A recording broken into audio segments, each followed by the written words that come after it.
Welcome to the Regular Joe's podcast. I'm Dave Pisani. I'm Barry Kay. I'm Todd Pleasant. And I'm Brian Mix. We have a special, extra fun show for you guys tonight. Unfortunately, Brian's in a motel room, so you don't get to see any cool stuff. I'm in Ticonderoga working on the set tour. Big stuff coming up with that. He's doing cool stuff. He's just not in quite a cool location.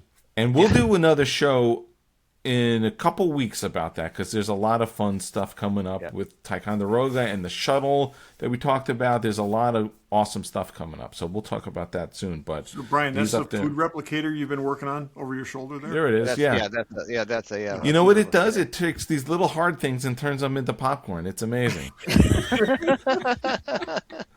So we got that going for us. But on today's show, we have model maker and concept artist John Eaves, who's done a ton of Star Trek stuff. There's a book. I'll hold it up now. It's the Star Trek: The Art of John Eaves. Oh, wait. Let's all hold it up. Yeah, but he's a concept designer, artist. He's done a ton of Star Trek stuff. He's done a lot of Marvel stuff. The Hunt for Red October, Santa Claus, the movie, all kinds of stuff. I think it was Brian said off the air that he's like the Ralph McQuarrie of Star Trek, and I think he is. That's a fair analogy. When you hear us talking to him, because we just finished the interview, he's just like one of us. And here's this guy who's designed so much iconic stuff. He designed the Enterprise E. He designed the Discovery from Discovery and the Discovery Enterprise, and so much cool Star Trek stuff, and he's really my favorite interviews that we ever do is where somebody we're talking to runs out of the room to get something cool to show us, and that happens here. Yes. A great guy. He and I met on Facebook. I know Todd hates Facebook, but a lot of cool stuff happens there. Yeah, we just friended each other, and I got to talking to him. He does commissions. I had him draw something. There's a commission right there that he did. I'm thrilled to have it, and he's just a great guy. So we'll get to that in a minute, but we had a great talk with him, and we again, like all the fun interviews, like with Titus and some of the people we've met at Rhode Island, we could have gone for 3 hours, but totally one of us, only he does really cool stuff for a living. Yeah, exactly. Yeah, he's a big fan of Star Trek, and he is like responsible for the design of a lot of Star Trek. So it's crazy, but he's another one of those fans who made good. A guy who's a fan like us, loves Star Trek as a kid, moved to Los Angeles and forced his way into the business, became a prop maker and artist. It's just great to hear that story. Yeah, it'll be a lot of fun. But before we get there, Fanboy Collectibles, don't forget them. You check those guys out. They got Star Trek stuff. There's all kinds of Star Trek stuff. You can get X06 and all kinds of stuff from them. But they've got Pops and Sideshow and Hot Toys. There's a new there's a Jubilee from X-Men premium format, premium cool. format that looks really awesome. There's a gun from Fallout. Season 2 is starting soon, or has started already. It started already. There you go.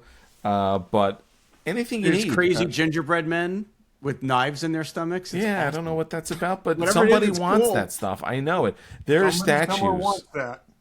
Yeah, there are statues, and if you don't have a statue, you should get one. There's a lot of cool ones out there. So check all that stuff out. Check those guys out. fanboycollectibles.com. You can check them out at their store in Newtown, Connecticut, and tell them the Regular Joe sent you. Okay, we don't want to waste any more time with all our normal nonsense. We're going to get right to John Eaves. He's got a lot of cool stuff to talk about, some cool stuff to show. It's great. He's the seventh Regular Joe. After Titus, he is definitely, because he's just a regular guy like us who's into this stuff. So, without further ado, John Eaves. We are thrilled to have John Eaves here, model maker, concept designer. We're all huge fans of your work. A lot of Star Trek. We'll get into all that, plus tons of other stuff. So we're thrilled to have you on the show. Thank you, John, for agreeing to speak to us nerdy guys. Well, it's great to hang out with a bunch of nerdy guys. So couldn't think of a better thing to do on a Thursday night. So thanks for having me. Yeah, we just talked about action figures for 15 minutes while we were supposedly recording, but that's just how this show goes because we're all into the same stuff. It's awesome. Don't even get them started on display cases, John. That's a whole nother thing. Yeah, we'll get into all that stuff. Old display cases, so I'm right there with you. Oh boy, we'll get into that. Yeah, but John's done a ton of Star Trek. If you don't know his work, I mean, he designed the Enterprise, the Discovery, so many other things, and has a long history of Star Trek. You worked on how many series? Like 4 series and multiple movies. Yeah, quite a few. I have to count now. But Lots of stuff. A little bit of TNG and went all the way up to Picard, so it was fun. Yeah. So lots of stuff. So let's just go back and there is a terrific book on John, and called the Star Trek: The Art of John Eaves, and you should pick it up. It's got a lot of awesome stuff in it. But so you started as a model. Back before that. So you were a kid and decided. I think in the book you said you saw Jaws and you're like, oh, people do art for a living in the movies. I want to get into that. Yeah, exactly. When Jaws came out, it was my first PG movie. And so I went from Bambi to that, and it was an unbelievable experience as a kid to see that much. Things that it should have been R. It was PG when it came out. But I remember walking out of the theater going, holy smokes, what have I just been exposed to? And I couldn't get enough of it. But my dad, I went with my dad and I'd ask him, please take me to see Jaws again. I think we saw it like 40 times that summer.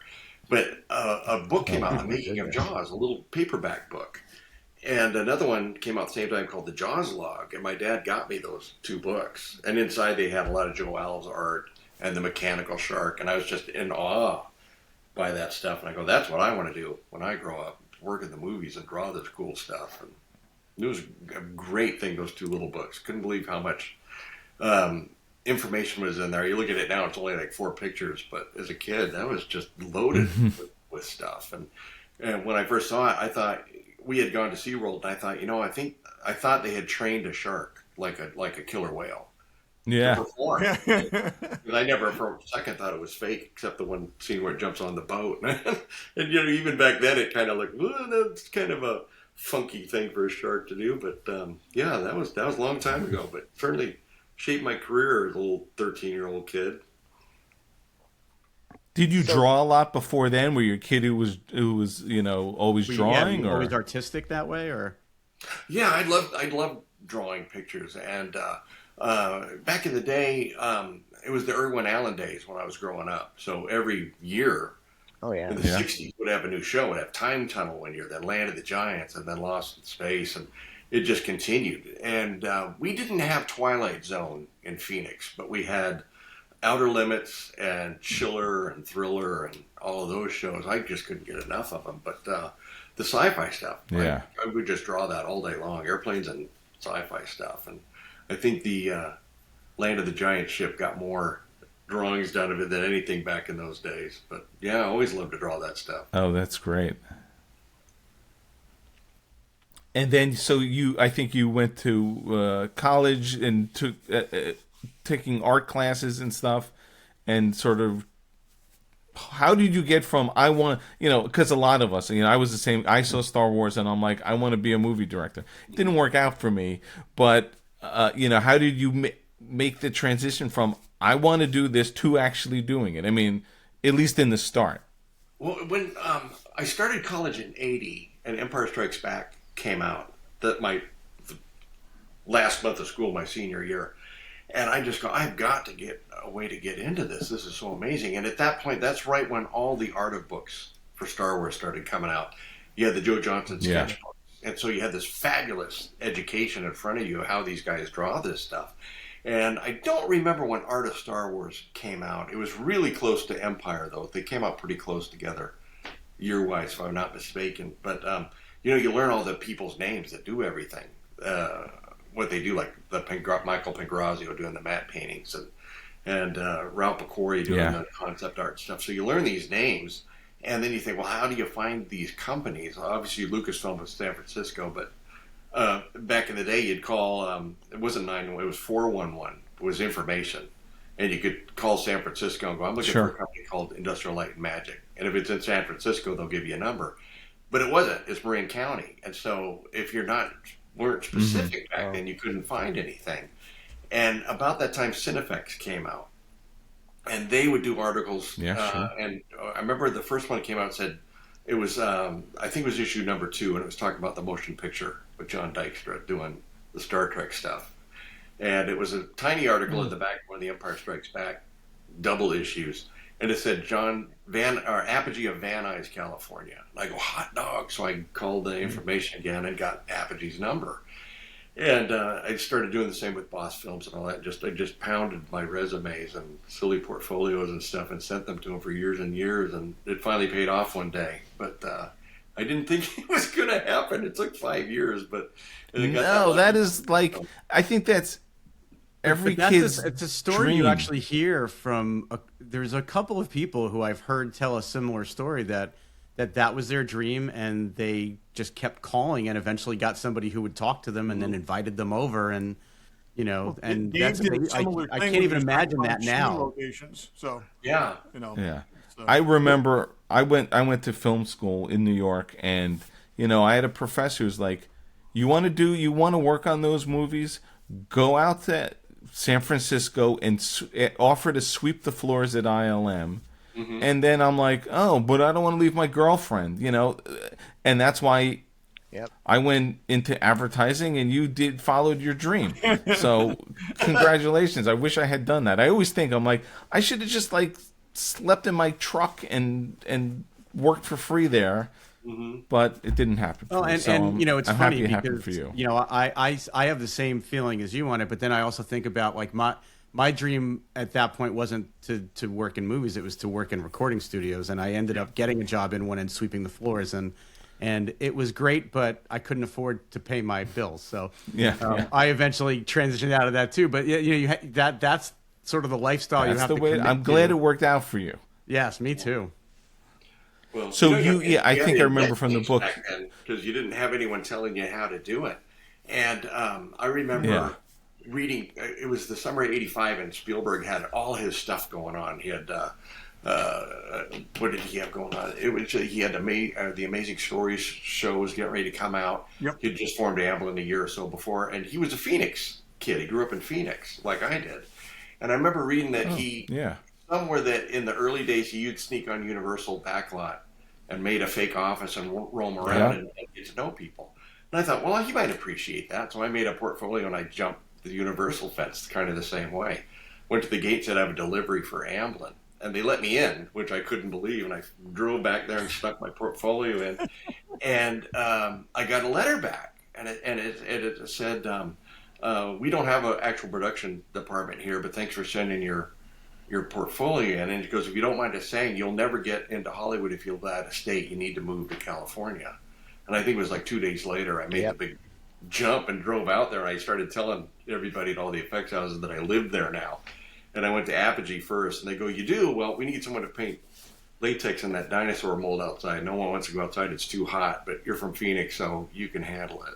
And so that's how it worked out. That's awesome. That's the way in. That's great. That's I had a similar story. I actually hung out, and you might relate to this a little bit. Greg Jean was working on the Close Encounters special edition, and some friends of mine were working on it. I went up to visit them and went, okay, maybe I can get in. If I visit with these guys, I'll hang out and we can do some work. And they were working so fast, and everyone said, hurry up and finish so they can fire us. Because as soon as we're done with these models, we're all fired. And that kind of put a bad taste in my mouth for how the business was going to work. Well, that's the way they talk. When I started with that dinosaur, we did like 2 solid weeks, nights and days. And the moment we're done, they go, okay, we're fired. Really? Are you kidding me? He goes, well, come back tomorrow because we have a new job starting. And that was just the way they talked. Yeah. I go, oh my gosh. It seemed like from the book, you really were jumping from place to place and really working pretty consistently. So you were doing more model department stuff in the beginning, right? Yeah, exactly. And that's amazing that, Brian, you got to see that Close Encounter stuff. That special edition was amazing. And the addition of that, the coat epoxy and all the interior of the ship. Oh yeah, they would hide things when Steven Spielberg was coming by because he says if he sees it, he'll change it. So hide all this stuff and we'll only show him what he asks for. That's funny. Oh, cool. Yeah, the model days were wonderful. I miss they were toxic as all get out, but boy, they were fun. Yeah. Yeah, Was that something that you also did when you were younger? Were you always like a model maker, or did that come as you got more into getting these jobs and being around it? Yeah, my dad loved to get the old car kits, so he would guide like truck kits and this and that, and I'd watch him build them. And one day he brought the Batmobile, the 1966 Batmobile home. I was like, wow, this is from a TV show that I love. And then he got more interested in the stuff that I was like, and so he started buying me the Atlas model rocket from Mercury program, and then the Gemini stuff, and so he slowly taught me what he knew and started making models from there. And Revell back in the day had the Revell Model Making Club, and you could earn a patch depending on how many kits you made. I remember trying so hard to get that patch, and I'd buy a kit, make it up, write them, and tell them I just added another kit, and I'd get a note back, well, you got 4 more to go before you earn that badge.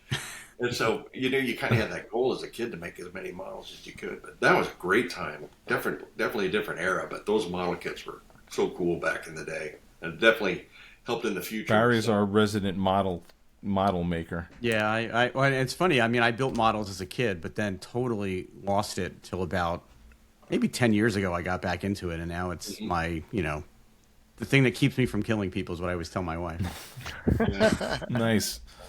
It's definitely it's amazing though, because I did it as a kid and never really thought about how to do it right. And as an adult going back into it and really and YouTube has been, just a game changer because you get to see how everybody does what they do. I mean, back when you were doing it, in the model shop, you didn't have that. You had to learn from the people around you. But now there's so many people that are willing to share, with the world how they do it. It's made it so much easier for me to, I probably was able to do 20 years of practice in 2 years just from seeing how people were doing it and getting head start on techniques and ideas that I would not have come on by myself, So it's that's been a huge There's game also changer. kind of every shop back in the day had a different way of teaching model making. Like Apogee, they were like the Kit Bash company. And so they would have boxes and boxes of model kits, and you'd go pick parts and kind of finagle a model out of it. And then when I started working with Greg Jean, he would go out shopping to the grocery store, and everything was a model to him. So we'd go down the shampoo aisle and find really cool bottle caps on tops of the shampoo to go, that'd make a great thruster cone. This would make this. And so the whole world opened up that everything could be a spaceship when you go shopping. Sure. So that's how he approached model making. And then when we got to Boss Films, it was a combination of both Greg's style and the Apogee style. So everybody had a different way of teaching how to do this model stuff. And we would do, when it was a movie model making, there were 3 departments involved. There was the model guys that did the detailing. That's kind of what I did. Then would have the guys that would make the armature for the motion control. That was all machine shop.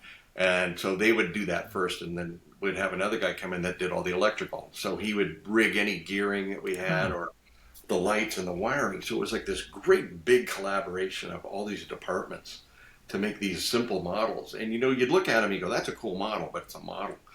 But when they'd get it on stage and the lighting guys would come in, they could turn a shoebox into magic, the way they would light these things. And you look at that stuff wow, I would never in my life believe that little model has such scale or looks so beautiful with the way you light it. So it was amazing to watch that whole process and the motion control, how to do the model moves. But then, it's a dead art now. Definitely is historical art that most people don't even know about it anymore. But holy cow, all of us really appreciate and love that stuff. And you guys all do too. And it's just amazing, amazing old art form for the movies. It's nice to see that slowly, and it's only on the big budget projects that can afford it, but they are doing little bits and pieces of it now. Like I know in the Mandalorian, every season there's like one scene that they get Phil Tippett to do something stop motion or go motion, or some of the other productions they're filming actual miniatures again, but it's few and far between. Mm-hmm. It's kind of Did you guys interesting see with the the movie shift Moon? to CGI. Oh yeah, The movie Moon? Moon, I think it's about 10, 12 years old. Have yeah, you seen that yep, one? yeah. That was a Yes. beautiful Yeah. mix of miniatures with the CG, like the dust of the Oh, elements. really? What a magnificent combination of the two elements. Yeah, I believe that movie was made to build models. We're going to build a bunch of really cool models. Let's Yeah. figure out a movie we can make around that and go make some models. Yeah, exactly. And boy, they did too. Yeah. It was great. Yeah, they did. Yeah. Todd, you had something? With the shift to CGI, it's interesting how like so much attention's been paid to the making of things and stuff like that, and how the people outside of the industry have gotten so much more into models. People like Bear, but we talked about Wonderfest earlier, and the stuff that you see there and the crossover between the professionals and the amateurs, the line is very much narrowing. You're seeing some really incredible stuff being made now because of the sharing of resources and techniques and all that, because it's not trade secrets anymore, because so much of it's gone to, so much of it's gone to computer generated.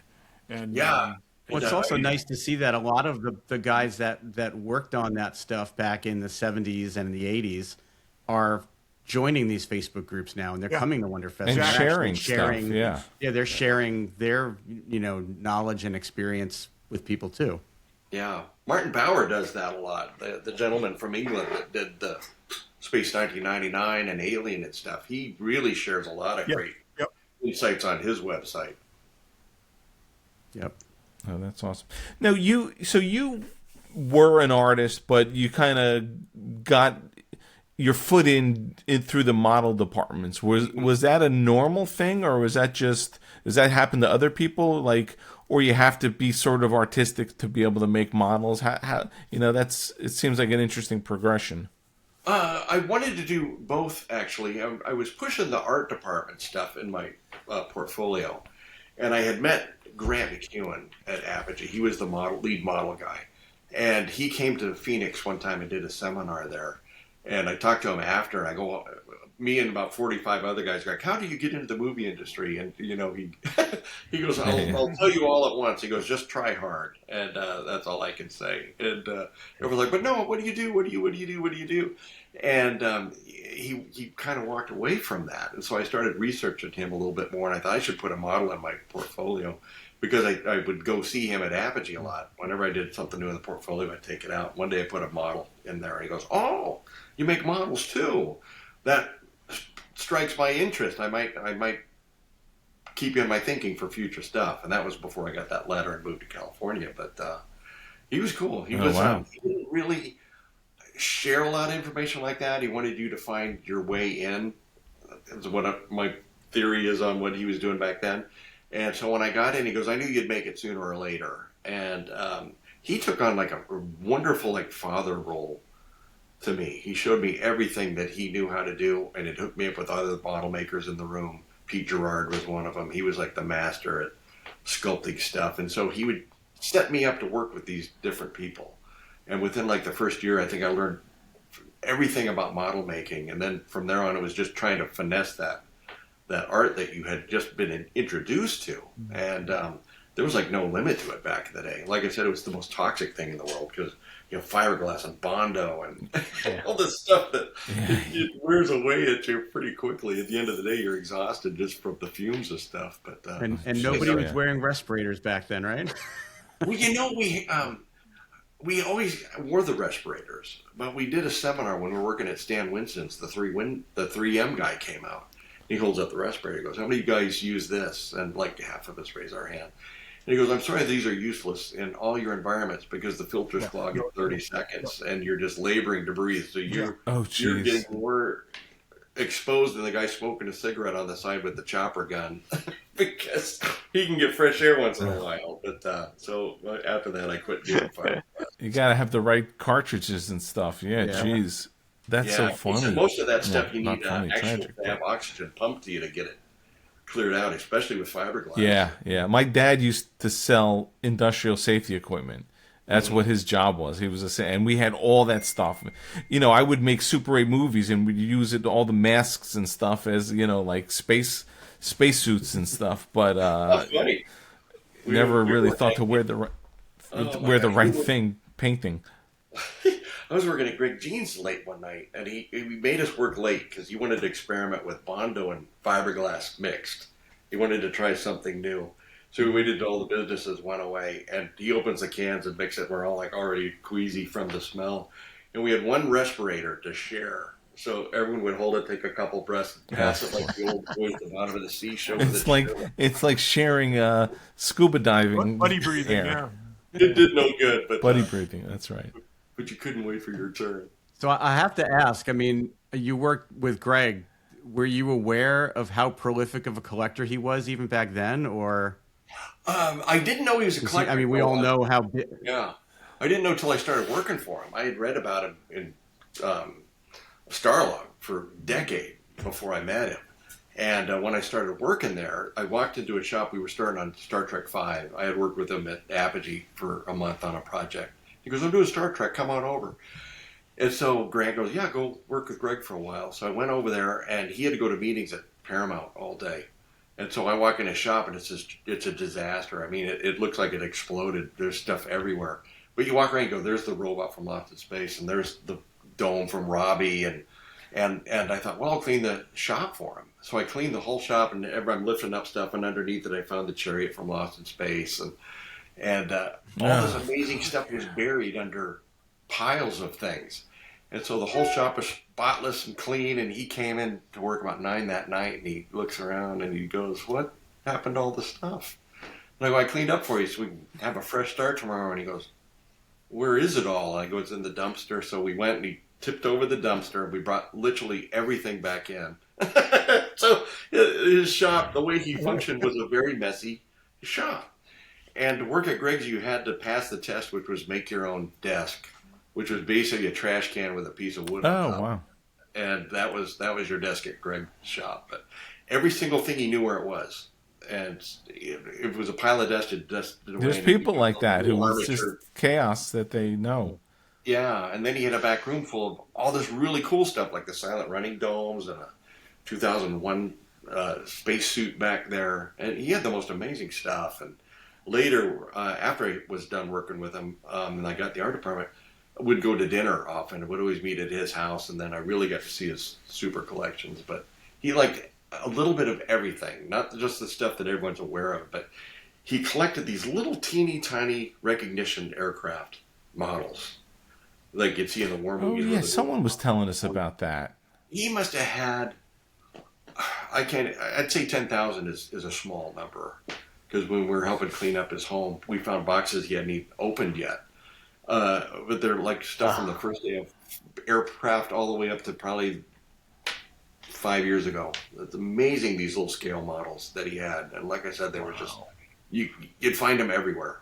Thousands of these things. And amazing that I gathered a couple of the guys did, and we were trying to figure out what to do with them.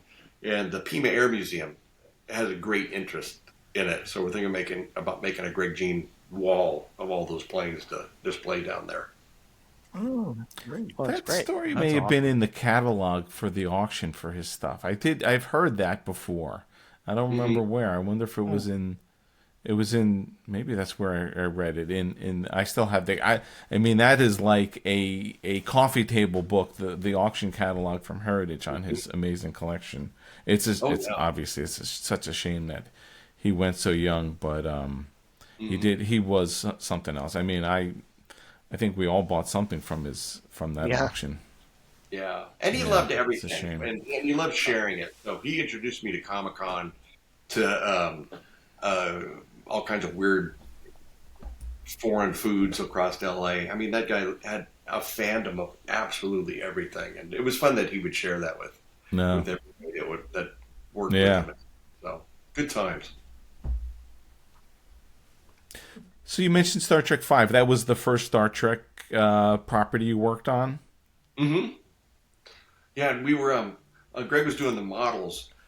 This was the first non-ILM Star Trek movie with the miniatures, and gentleman out of Hoboken, That Richard, what, Abel and Company?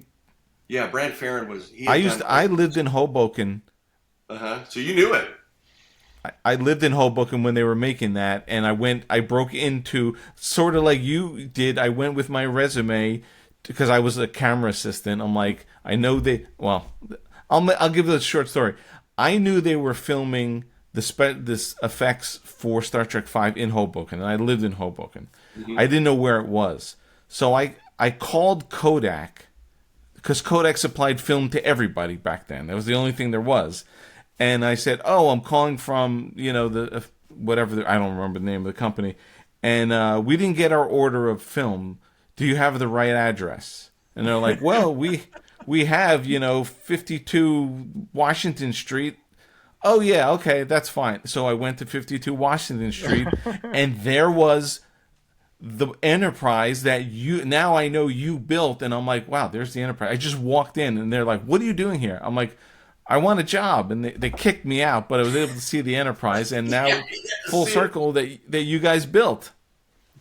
Yeah, that's awesome. They had no business doing those effects. They would build all that stuff in Greg's driveway in his garage at the shop, and we never got to see what it looked like lit and stuff because we'd ship the models up, and then they'd do all that up in Hoboken. So that's like a big process. Just you ship them across the country.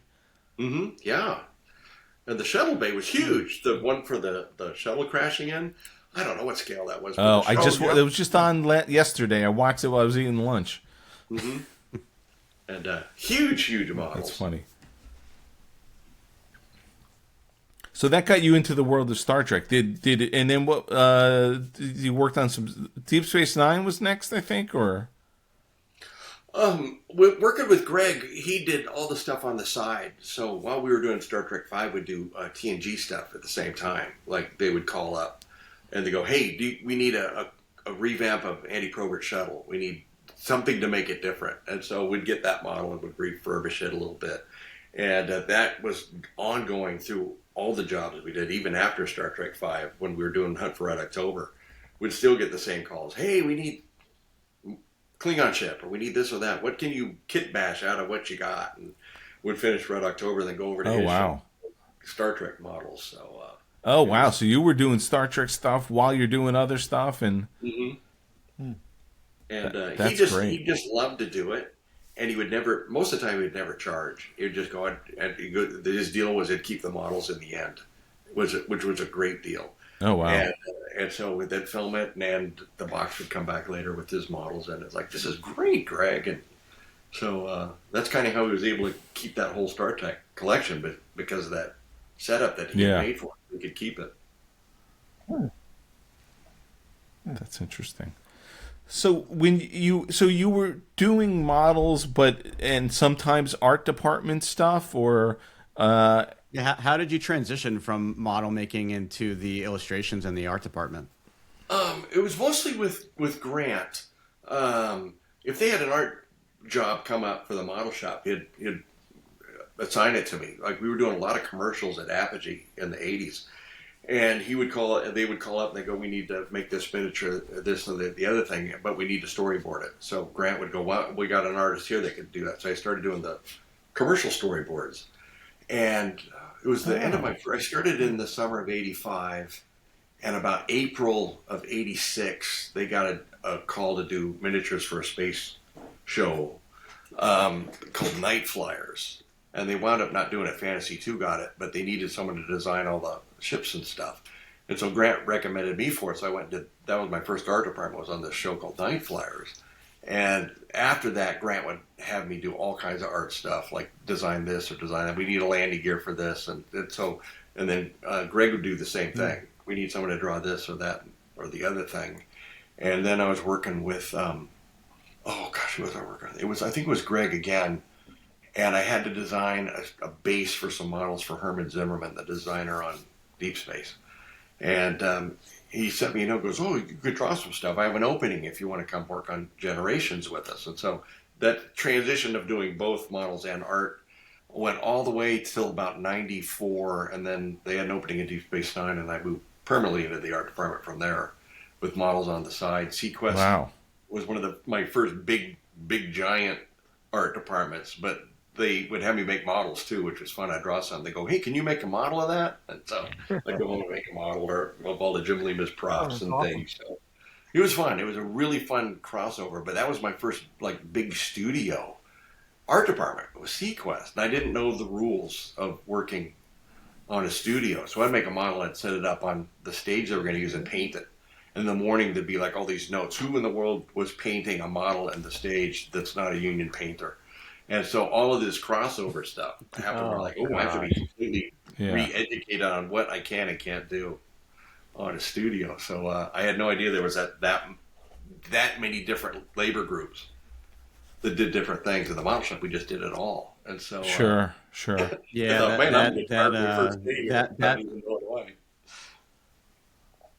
I got yelled at by some grips in my day. Areas. When I worked in a recording studio, it was the same thing. We weren't a union studio, but there were times where we would do broadcasts from union studios, and we weren't even allowed to push a button. Yeah. Imagine. What was the first thing that you designed as an artist that you saw on the screen? Big or small, I guess. It would have been the Night Flyers. I mean, I'm sorry to put you on the spot. Yeah, it would have been the Night Flyers movie. The producer on it was a huge fan of the samurai war helmets. And so he thought, could we do the ship that looks kind of like a samurai war helmet? So I kind of drew this really crazy, weird cargo ship. Fantasy Tube made the model for it. And I remember going to the theater like, wow, look at that model I kind of drew. This is really, really cool. Yeah. And so that was the very first thing I drew that actually made it to the screen. And I don't know, it's still fascinating to see that because I don't know, at heart I'm just the geeky kid. Yeah. A lucky job. And so I see this stuff and it's still like, wow, I can't believe that I actually got to do that. But that was fun. I was just going to ask you, you've been doing this for such a long time now. Do you still get that same thrill when you design something and then you get to see it on either the big screen or the small screen? Yeah, completely. I don't even think I belong in the movies. I'm just a goofy fan. But every time I get hired to something, they're like, wow, this is great. I'm getting hired for another show. This might be my last one. But Star Trek kept hiring me, which was great. Either I'm cheap or I make good coffee or one of the two. But I look at the other artists working there, and they're so amazing. I'm so in awe by all the artists that I work with. I look at my stuff and go, ooh, I hope they like this. But well, that's just the sign of a humble, good artist who's always willing to learn. But your stuff is amazing. I mean, we're in such awe of it ourselves. I was just thrilled to work with all my people I'm a fan of, so it was cool. Yeah. Like, do you have like a favorite design of the things you've done? I'm sorry? I was asking if you have a favorite design of the ships you've designed, or the. It's basically asking you to pick among your children, pretty much. So. Yeah, there's actually two things, and the first one was the Vulcan lander from First Contact, and it was mostly because I was a humongous Jerry Goldsmith fan. I remember growing up as a kid, you'd watch Alien, and he had a theme for the Nostromo, or he had a theme for the escape jet and all that stuff. And I thought, wouldn't that be just a hoot of all hoots to draw something to have a piece of Goldsmith music attached to it? And I did that Vulcan ship, and we our art department was in the Marathon Mill. It was above the parking lot for where everybody that was a temporary crew would park. And one day we saw the orchestra walking through the park. We yelled at them, "Hey, who are you recording with?" Yeah. And they go, "Oh, we're working with Jerry Goldsmith today." Like, what? And so Doug Drexel and I got the little directory out, and we found who ran the studio, and we ran over there and asked if we could sneak in and watch. And the lady let us. Her name is Stephanie. So she let us watch Goldsmith compose and conduct part of First Contact score. And by an odd chance, he was doing the Vulcan shot. And they're showing the rough ILM really on the screen, and Jerry's doing his thing out there. And me and Doug are like sitting there like, this is the most amazing thing I've ever seen. And so to have those two things come together to draw something that has an ILM model behind it and a Jerry Goldsmith score, and to watch him compose it, was just amazing. And we were sitting there, and we were trying to sneak out, and all the producers came in, so we had to hide under the soundboard. There's a row of seats where we sat where but Jerry saw us. And so he comes in the recording booth and goes, "Hey, who are you guys?" Me and Doug go, "We're just in the art department. We're just watching you score." And he goes, "Well, come meet the orchestra." So he brought us in, and we're meeting the whole orchestra. And he yells across the room, he goes, "Hey, Sandy, your theme's coming up next." And Doug and I look at each other, and Doug goes, "Sandy, that's Alexander Courage. That's his nickname that Jerry calls him." And all of a sudden, Alexander Courage comes up. I was like, "Oh my gosh, this is the greatest thing in the world." So that's I think my favorite of all days in my 40 years in the movies was that day. But that's a good one. And then I was a huge fan of John Carpenter, and I worked on one of his movies. And Ghost of Mars, I had made this train, designed this train, and the Hunter Grasner guys make it. And I asked John, I go, "When are you going to do the score?" And he goes, "I'm going to Cherokee tomorrow to start the soundtrack." So he invited me down. I watched him actually compose the music for the train scene at the opening credits too. And so those two things are my favorite. Oh, wow. Model moments that hit the screen. That's Carpenter's terrific. the coolest guy in the world. He makes these wild, fabulous movies, but in person, he's like the coolest guy of all time. So I'm going to flip Todd's question on you and ask you if there's something that you've designed or built that you look at now and just wish that you'd had another chance to tweak it, or it just didn't turn out quite the way you'd hoped it would.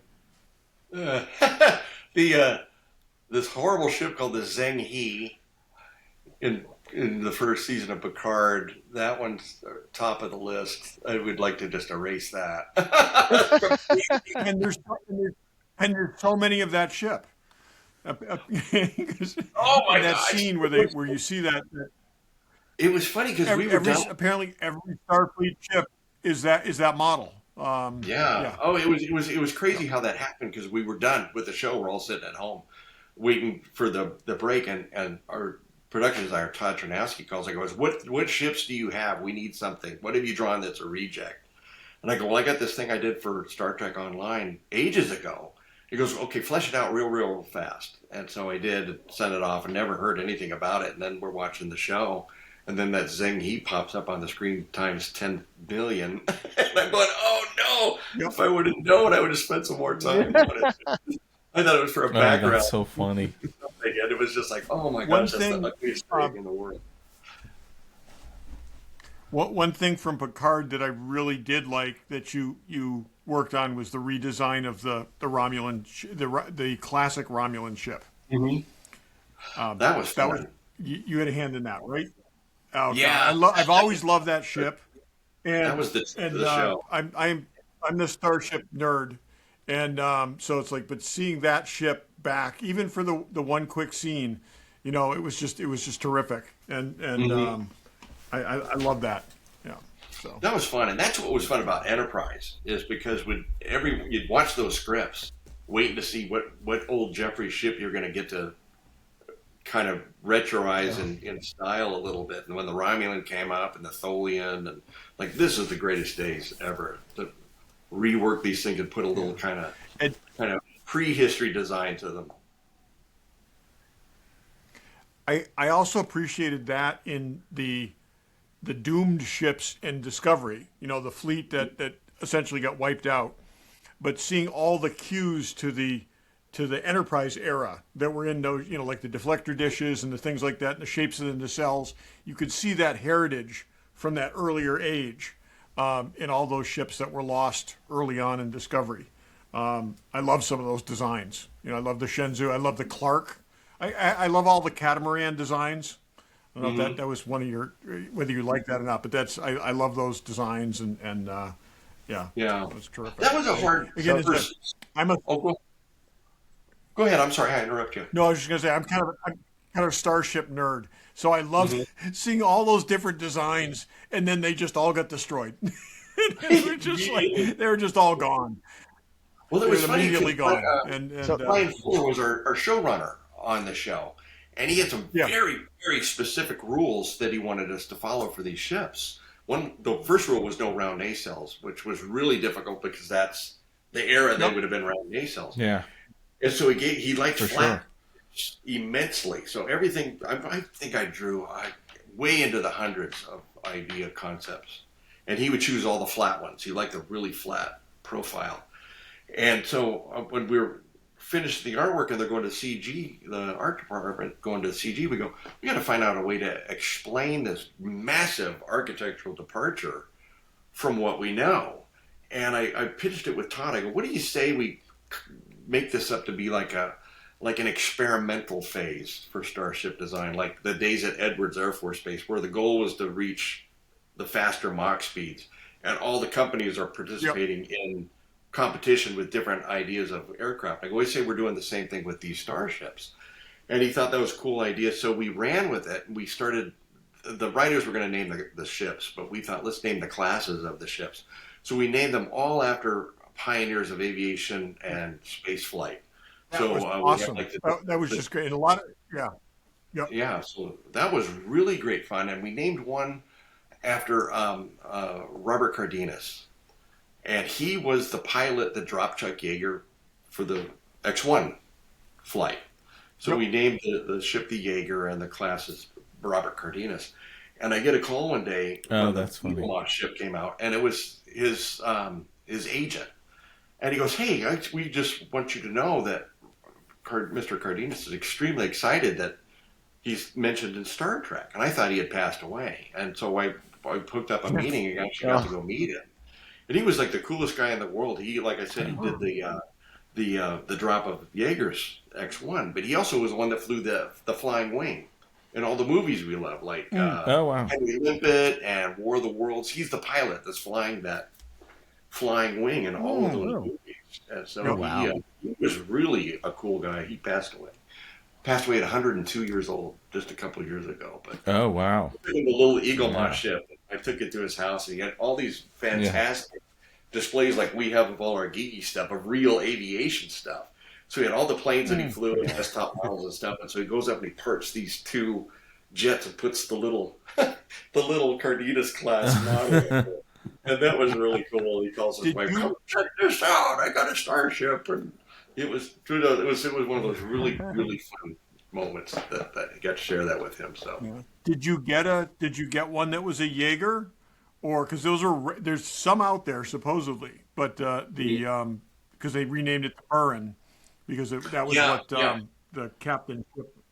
So, but there are supposedly there's some Jaegers out there. I want to find one of those. But I never saw one. I wound up cheating and called a guy out of England that makes replacement decals for the Eagle Moss ships. So he made good. He made one. I made a Jaeger ship. Mm-hmm. Excellent, as it should be. So that's great. I just wanted to backtrack a little to First Contact. I think in the book you mentioned that was like your first full-time art department job where you were doing all art.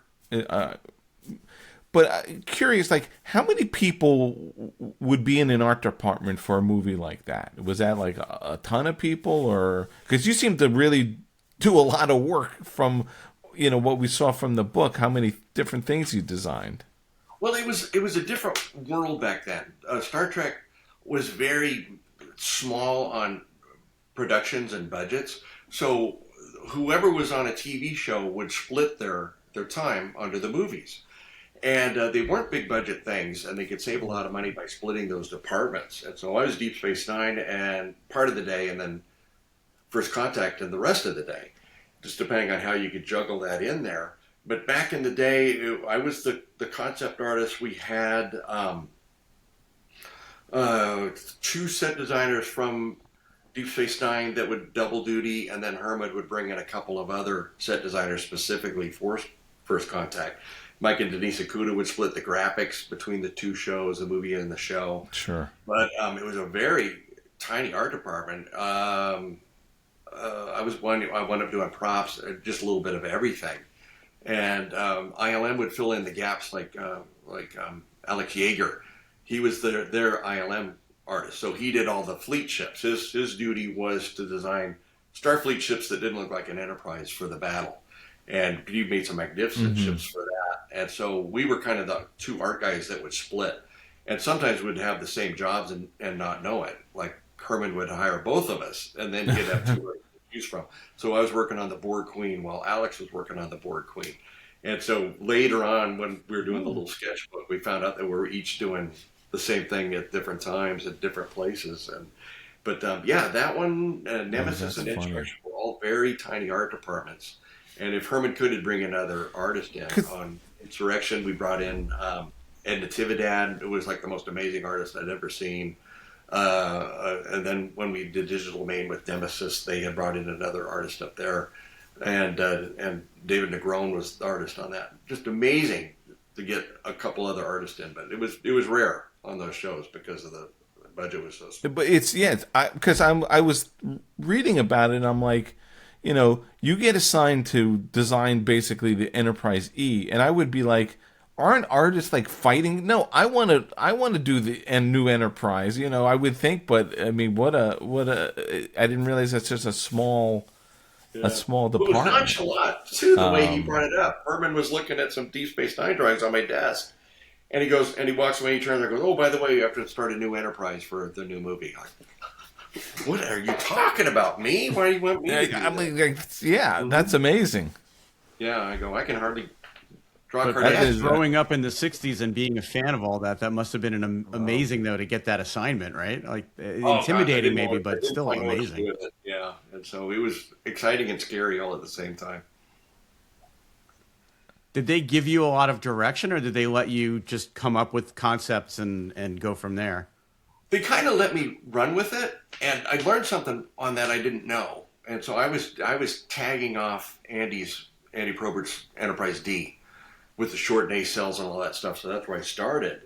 And Herman and Mike Akuda walked by one day, and he goes, "Oh, you don't need to follow that. That ship was designed for TV format." He goes, "You can go grand if you want." I go, "Oh, really? I had no idea the D was formatted for TV." Yeah.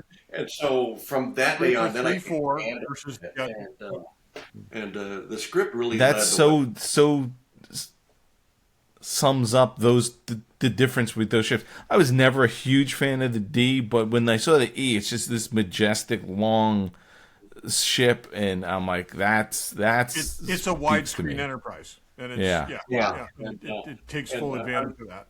Yeah, I'm glad they gave me those notes too, but it was kind of fun because I got I had Herman behind me and I had Mike Akuda behind me, but those two guys, I could sketch stuff and I could get a lot of tips off of what they knew. Their knowledge was so vast on, especially Mike, writing the encyclopedias and stuff. And he'd walk by and goes, "Don't forget RCS thrusters, or don't forget phaser strips."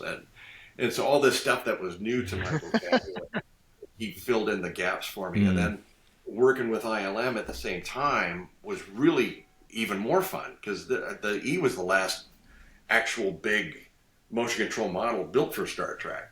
It was the big E. Oh, it was a model, yeah. And so I'd go up there and watch them build this thing. John Goodson was the lead model maker with John Knoll and all those guys. Great John time. still, yeah. And so Where's that? I haven't seen that come up for Brian. Where's that? Where's that model? You don't know? The E. What happened to the E I won? It sold not too long ago, but I don't know who the new owner is on it. But oh, really? It did, yeah. And but, how big was that? It was like 11 feet. The E it was a big model.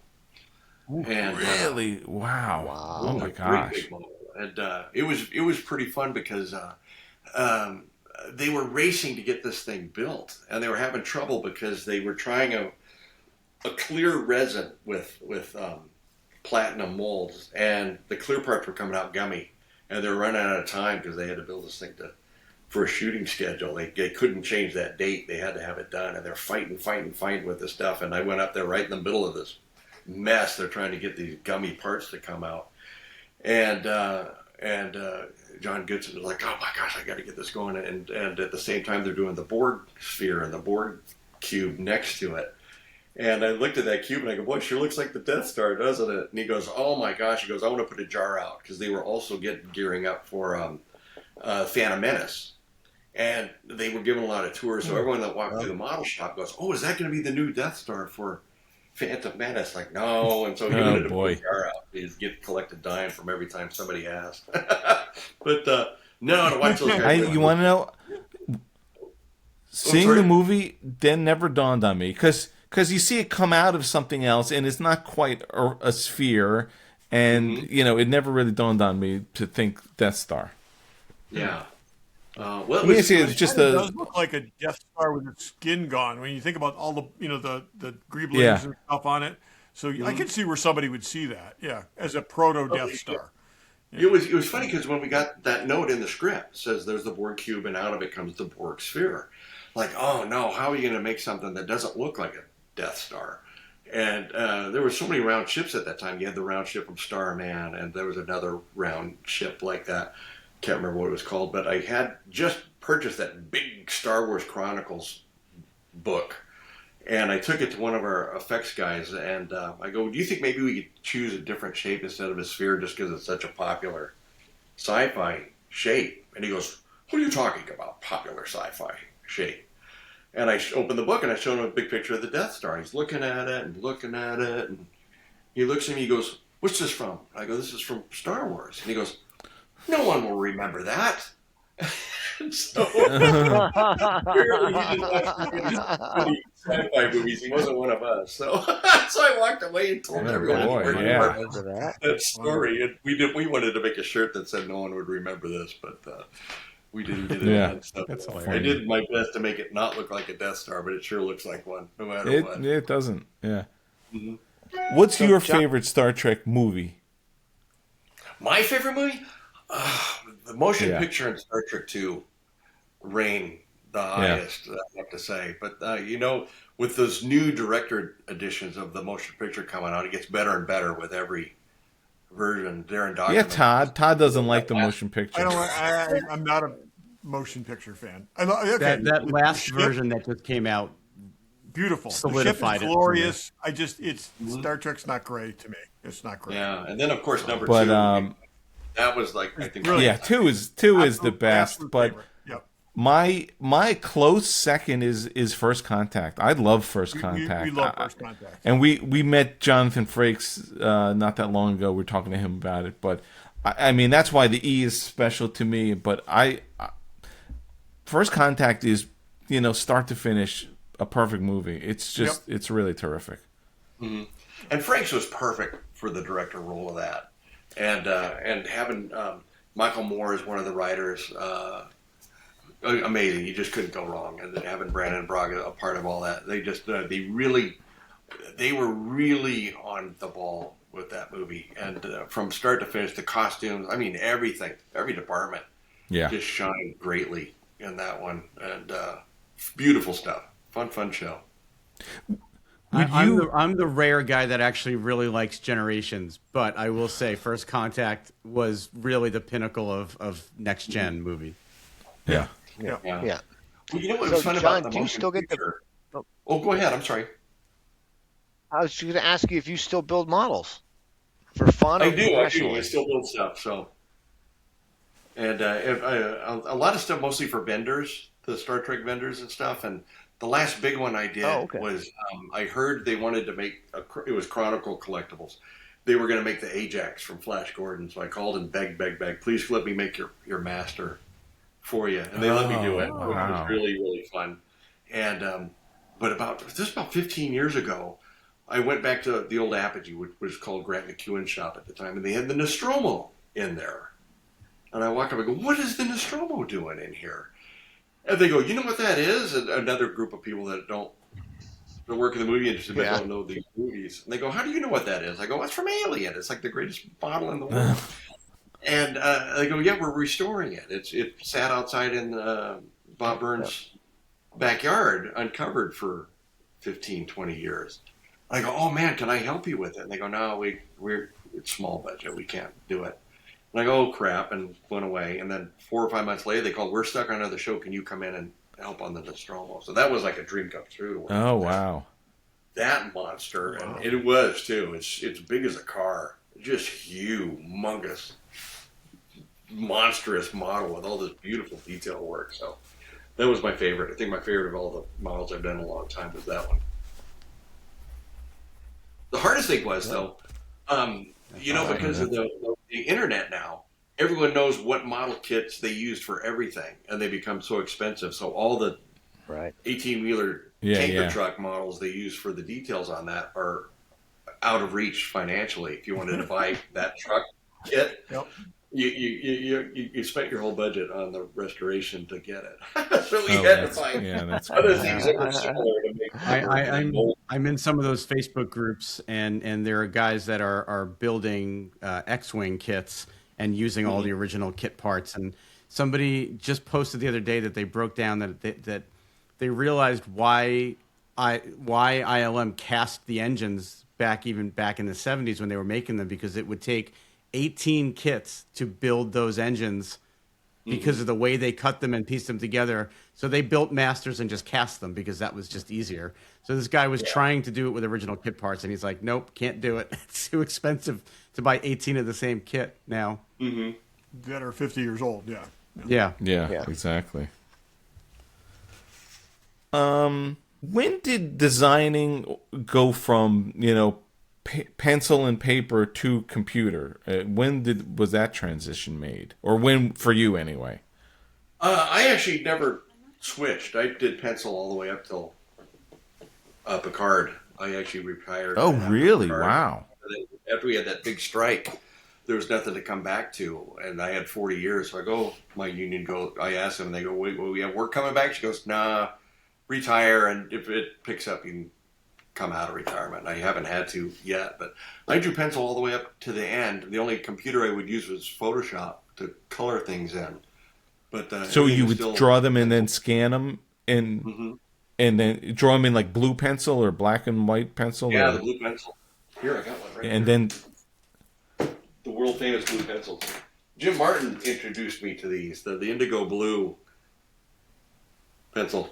So when Jim Martin was on Deep Space Nine when I started Generations, and when I'd go into his art department a lot, and I go, "What's this beautiful pencil you're using?" And he goes, "Oh, it's the indigo blue," and it was a necessity back then because the Xerox copiers didn't pick up the blue, so you could draw your picture with the blue pencil and then ink over the top of it and throw it in the printer, the scanner printer.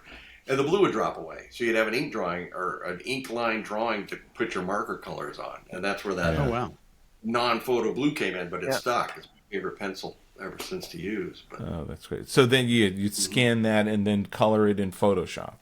Yeah. JJ's first Star Trek was the first big one that was all a CG art department. A little bit of sketching going on. Paul Osimo did a little bit, but everyone else was full-blown CG artists. Like Ryan Church was, he was doing Corel Painter, I think, at the time. James Klein had just graduated into all CG. And so they kept me in the back with the pencil stuff. And Scott Chambliss, the designer, came from the old pencil world. So he really liked that idea, and I could get a lot of sketches out for him. And it wound up sticking. So Star Trek and Marvel, I was blue pencil the whole way. And it's great. It kept me going. Now, like I said, the commissions I do keep my art hand going. So. Yeah, well, we were going to mention that. Real quick, I wanted to ask about the JJ thing, because I remember when they were kicking those movies off, I remember reading that they didn't want to bring over people that had worked previously on Star Trek, but you made that transition. So how did that come about? That was an accident, because I had met Scott Chambliss before the Star Trek started. He was doing one of the Mission Impossible movies at Paramount, and I went over and visited him because I wanted to get on Mission Impossible, and I didn't make it. I was too late. And he goes, "I am going to do Star Trek soon if you want to come over." I'm like, "Oh gosh, yeah, that'd be great. I'd love to work with you." And then I heard the show come. They were renting office space, and he calls. He goes, "I'm getting ready to crew up, but I can't hire you because we have this rule: no one from previous Star Trek can be involved. They want a fresh new start." I'm like, "Oh, okay." And about 6-7 months later, he calls. He goes, "I had to let some other illustrators go because we're going over our time frame and they have other shows." And he goes, "If you promise me you won't be influenced by what you did before and you do what I ask you, I'll bring you on as we'll run a test, see if you can meet the challenge." And so he brought me back. He kind of hid me in a different trailer with the transportation guys and the prop guys. So it was an I was far away from anyone that would like, "Hey, what's he doing in here?" And so he had me drawing shuttles and interiors and all kinds of fun stuff. And I passed his test, and I wound up going, I think, 4 or 5 months on it. But I was kind of the hidden guy in the back. Wow. And but what's funny about it is watching a brand new art department with the same excitement as when we work on Star Trek shows that always work on them. But they would discover the stuff that we had discovered on the older shows to use as set decorating. This one guy comes in, look at this cool septic thing I found. We can make Klingons out of that. And I'm going, that's what we use for the other Klingon shows. So it was funny. Everyone's imagination went down the same route without that. Everybody thinks that they had the bright idea, but meanwhile, it's been done before.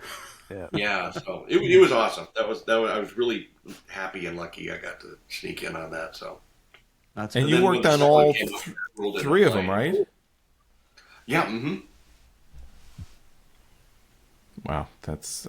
I mean, so much Star Trek. Boy, more than that's so far. That's like 6 movies, or more than that, 7, 8 movies. Wow, it's just plus the shows. We didn't even scratch the surface on all the other stuff. Yeah, Marvel. You've mentioned Marvel a couple times. You worked on Spider-Man: Homecoming and The Winter Soldier, which is one of my all-time favorite movies, and I think do we universally think it's the best one? Into the prop designs. I had never done prop designs before, and so when I was done working with doing the ship stuff for him on the first JJ outing, he goes, "We have Russell Bobbitt over there in props. He needs someone to draw stuff for him." So I met Russell and started drawing his props, and then we got along really well, and then he moved on to Marvel. Iron Man 2 was, I think, his first one. So I went with him and did Marvel all the way up to Agatha all along. And so I was doing really? Wow. Kind of back to back. Now, and doing the props, I actually like doing props better than anything else. It's really wild job to work on the props. And I don't have to go to meetings or anything. Russell does all that, and he'll come back and goes, "We want this, this, this, or that." So is he the prop? Is he the prop master or? Yeah, he's the prop designer, the prop master. He does all of that stuff, and he got in. And really he says like, "We need X, Y, Z," and you sketch it up. Interesting. Mm-hmm. Now, was that before before we started recording? You mentioned at one point work transitioned for artists to work out of their home. So most of that stuff was filmed in Atlanta, I think. Were you working out of your home, or how did that work for the Marvel stuff? In the beginning, Marvel was out of El Segundo, California. Oh, okay. And then Disney acquired them, and they moved Marvel to the Disney lot. And that was like the main hub for the production end of things. And somewhere in the middle of that, they chose Atlanta, the studio down there, the Pinewood studio. And so all the departments moved down to Atlanta. They do a little bit of art department work in the Disney studio, but once it got down to the production end of it, everybody started working out of Atlanta. And we worked on stuff all the way in that department, art department, up to like the very, very late, maybe 2016, 2017 was about the last time I actually worked in an art department. And then they decided they'd keep us longer if we work from home. So that was about that transition when all the shows, there'd still be some shows that would have an art department, not very often. A lot of guys I knew that were on other shows, they would do a little art department, but mostly everyone transitioned over. That COVID really sealed that deal where everyone Sure, for home. Yeah. That's interesting. I mean, that's like, I was telling the guys, I'm like, you got to look at John's IMDb. It's like every single favorite movie we have is like all our favorite movies. I mean, it's crazy. I get a lot of lucky breaks. It's so great. Fun. Yeah. I wanted to, though. I never made it. I wanted to work on Mad Max so badly, and I've never got to work on the Mad Max movie. I would die to work on one of those. Mad Max. There'll still be more. Probably. Well, the last one didn't do so well, so maybe there won't be more. No, I don't know. He has one more in the works, but they're all Australian, the production companies. Yeah, right. And so once you cross a different country line, even Star Trek working in Canada, we were lucky to work on Picard because it was LA based, but all the other shows. Picard was LA based. Yeah. The LA department, the California art department, kind of ceased. and the main bulk of it was taken by the Canadian art department. So once these shows, like the new one that's out now, the Starfleet Academy, I think that was all Canadian. I haven't seen it yet or looked into it much, but I believe that was a full Canadian show. I could be wrong. Like I said, interesting. but I didn't know anyone that worked on it, so that's why I was assuming it might be a Canadian crew. Yeah, that makes sense. When you were involved in stuff, whether even if it was First Contact or Deep Space Nine or any things, would you ever be on set to see stuff, or was it all you guys were in your art department was in their offices, or how did that work? When it was up to Enterprise, that was like the end of the Herman Zimmerman era and the Berman and Brannon era. And back in those days, every department was on the Paramount lot, except visual effects. They were like the only offshoot.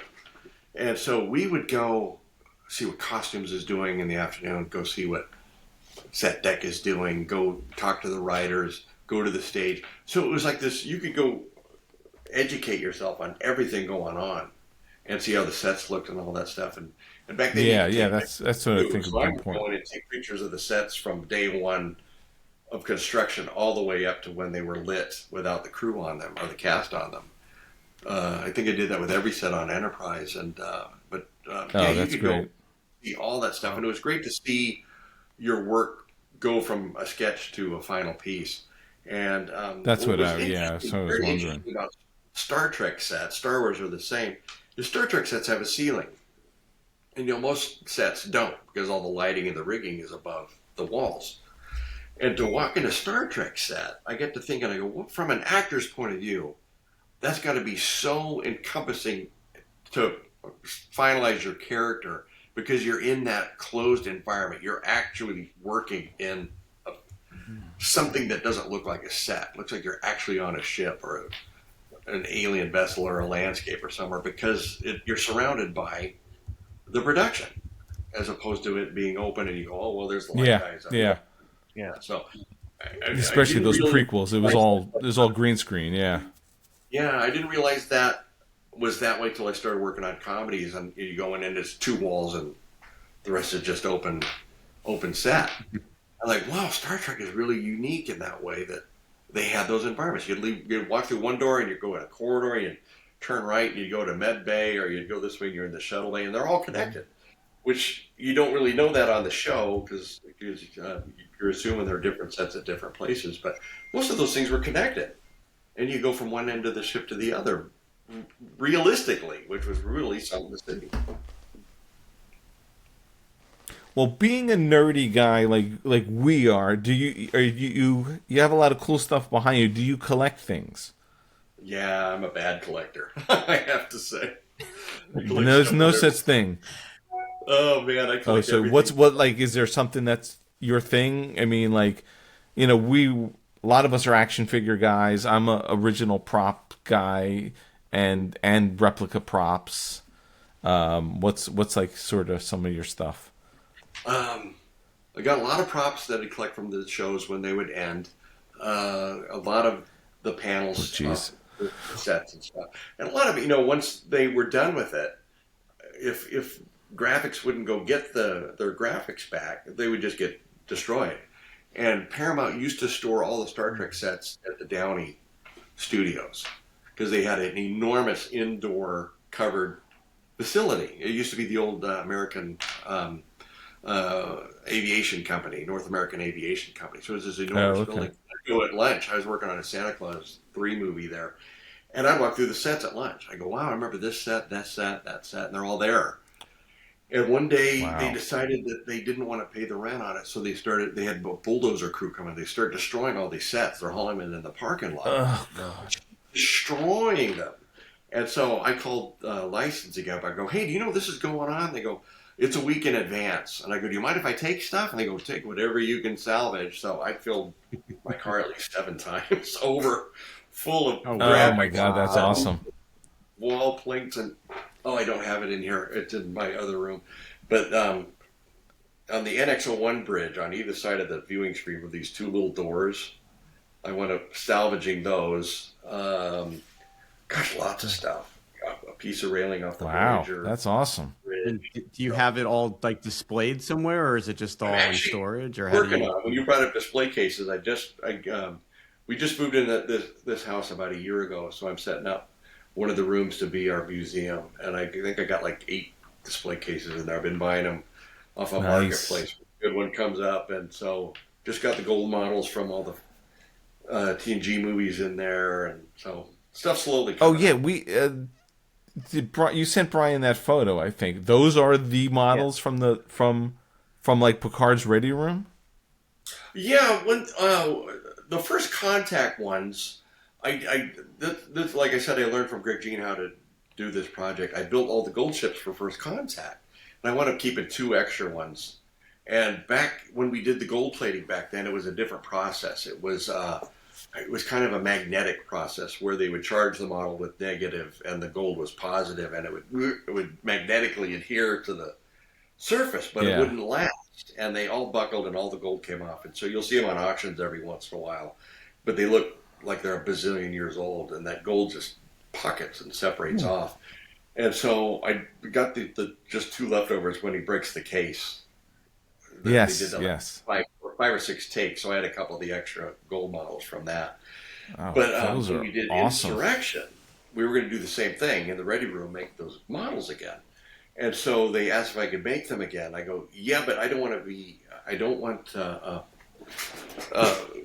let them go. I want to keep them in the end. So I'll bite the bullet and I'll pay for them if I can keep them in the end. So they let me, and they wound up not using them for the movie. They did. Okay. Nemesis came out. We got to use all those, but they're double Enterprises. So you'll see 2 E's, 2 D's, 2 C's. So the 2 cases are duplicates because I had 2 sets of them, and I wound up keeping those sets. I let one go, and then I kept one of the sets. And then when Picard came, I got those all replated because the gold was in bad shape, and so they all went from Nemesis to Picard, and so they're back and forth. And I actually had to add a couple new models to Picard, so I got to add the NX-01 that wasn't there in Nemesis days, the Discovery Enterprise, and a couple other things. So, oh, that's awesome! That's great. That's like that. That's no Thanks joke collecting. That's real. It was a good deal. Yeah. Yeah. Oh, that's terrific. Well, first of all, we'd love to see some pictures of your collection when you get it all ready, because that's stuff, that's we love stuff seeing how love. other people display their stuff Yeah. too. Here, I'll grab one for you. I got a real special. I'll grab it for you. Okay, what this is, it's a nickel-plated NX-01, and they needed a desktop model. I think in season 3 or 4, this is on a desktop in one of the sets. So I took the 350th scale kit, built it, and then had it nickel-plated. And it's still really seeming good. And it's a great size model. And then that's awesome. Why metal plating and not vacuum metallizing? Why are you using a plating service instead of doing a vacuum metallizing? That process lasts longer and is much more durable. And I use the same guy for plating since First Contact. And his process changes and gets better every time. And what's ironic is his shop is maybe 2 blocks away from the Providence, I think it's Providencia address where the original Enterprise was built. And you see it on the sidewalk in the 3 model makers. His gold plating shop is just you can see it from there, which is even more kind of fun. And then this one is the Discovery Enterprise, and this one is BNC card. So. And the plating is beautiful. So it's a dip process. It's a low temperature, so you can dip resin in there and it doesn't melt. Like that would have been the issue in First Contact because the dip process then was the temperature was too high, and that's why they experimented with that magnetic kind of process. But so That's cool. they're very susceptible to fingerprints. So. So once you go in the Thank you for sharing those with us. Those are great. Those are great.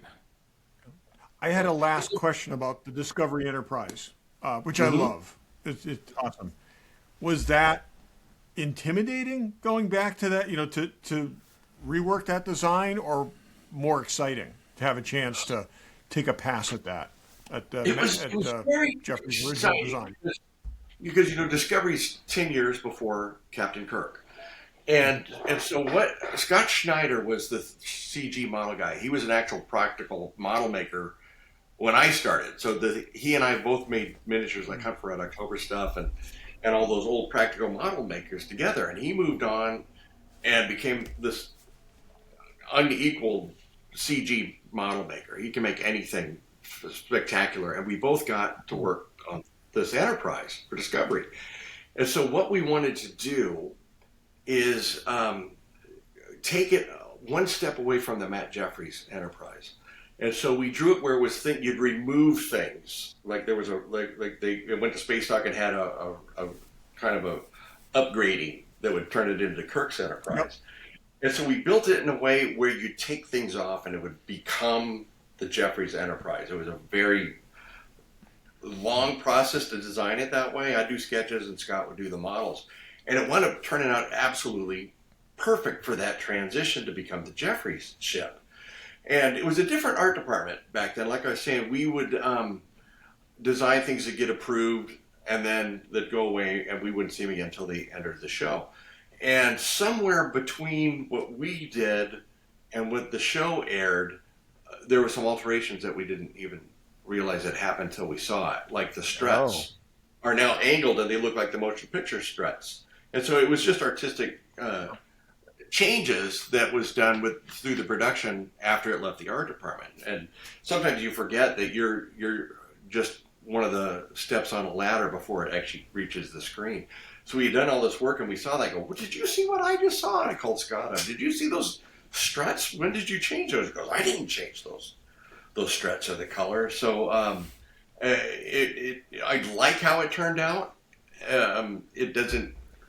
It kind of conflicts with the time frame because that angled struts would have come after Kirk's ship between Kirk's TOS and the A. That's where that transition would take place. So they jumped the gun a little bit in the historical architecture of Star Trek, but it's cool. I like it, but I don't. There's a guy named Mark Bell, and his name is MARC.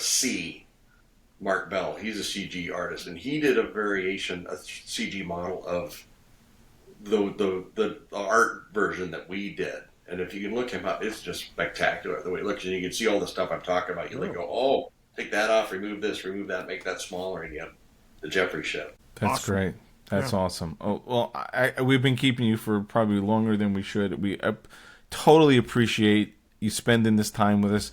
Yeah. And I think, like we said, we only scratched the surface. We'd love to have you back on, even if we don't record it, just to talk to you. I mean, it's so fascinating to hear all this stuff from some of our favorite properties. So that'd be great. Yeah. If people want to get in touch with you I was just going to say, if people want to get in touch with you for commissions or other things, what's the best way for them to track you down? All I have is a Facebook page. All right. Okay. And people just write on there. I open up I do about 3 or 4 commissions at a time. I always get more, and I wind up doing them. But that's a pretty healthy block. So I'm about to put that up again. Then I'm going to open it up for a few more. That's terrific. It was cool. I'll have to show you this. Yeah. There we go. This is like the normal size commission to do the 9x12s. And my wife just found super paper. So I'm going to see if it works good with the pencils, but that'd be a great one to do like the wide scale. I'm gonna need another one. Yeah, I haven't tried that paper yet. I think you're going to get a few more commissions just from us. Yeah.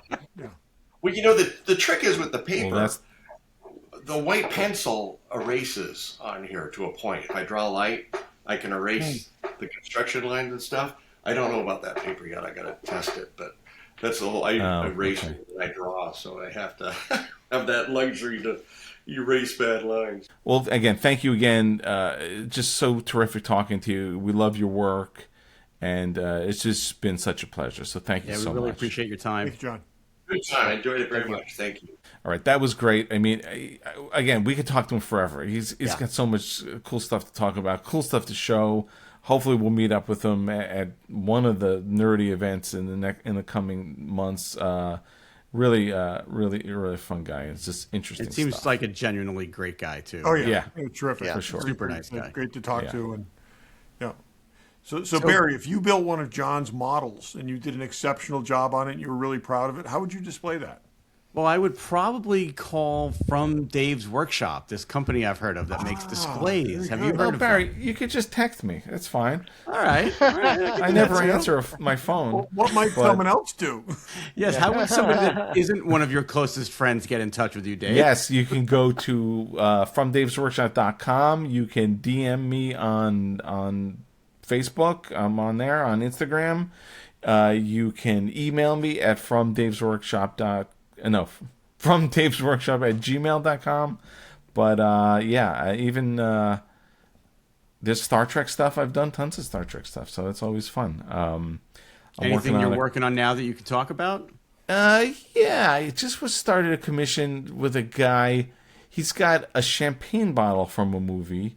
I guess it's a horror movie I've never heard about, but I'm doing this cool light up display, kind of like if you remember I did that ET where the mushroom lit up. We're going to do the champagne bottle light up. It's going to be on a wall, but with a display case, so that'll be a lot of fun. I'll show pictures of that once I get it going, and some other stuff that I really can't talk about. But so if you need a display or plaque, check out fromdavesworkshop.com. So cool. We've done back-to-back sort of Star Trek themed things, but can't get enough of it. Nothing wrong with that. This really, I read this book again. We got it. Geez, it's like 8 years ago. 2018, Christmas 2018. And then last night. Seems like just today. Yeah. Okay, I'm sorry. I'm sorry. Exactly. I will read it though. Now that I have it. Yours came damaged, Barry. It just took a long time to get a replacement. That's all. Hey, Yeah. you know what? I know replacements come. Sometimes they take the long train to get here. So Yep.